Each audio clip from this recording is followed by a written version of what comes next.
շարունակական քայլեր կան, որ Ադրբեջանը արդեն գադարած է, որ ցույց կտա, որ այս թեփքերը, այս թադական գործերը մի բաժին են ավելի մեծ ծրագրի։ Որն է մեծ ծրագիրը։ Այդ մեծ ծրագիրը այն է, որ մի քանի հատ դարբեր սույներ կան այդ ծրագրի, մեկը անշուշտ ոչնչացնել է հայկական Արցախի բնակչության երազանքը վերադառնալու թիվ 1, թիվ 2 Հայաստան եւ հայ ժողովրդին հերացնել իրենց ազգային արժեքները։ Եվ ամեն մեկ քայլ, որ Ադրբեջանը առնե, կտեսնանք, որ մի ցևավորված է այդ ծրագրի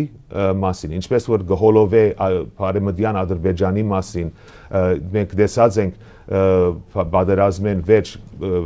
որ ասենք թե Արցախի գորուստը անշուշտ չփերավ մեզի խաղաղություն, փերավ մեզի Ադրբեջանի զորքը Հայաստանի սահմանները ներս։ Տեսնանք Թավուշի մեջ ինչ կատարվեցավ գյուղերու զիջումներով եւ այսպեսի շարունակական քայլերը, ջնշումները, որ գտնեն Ադրբեջանը, որ հասնի իրեն ծրագրի։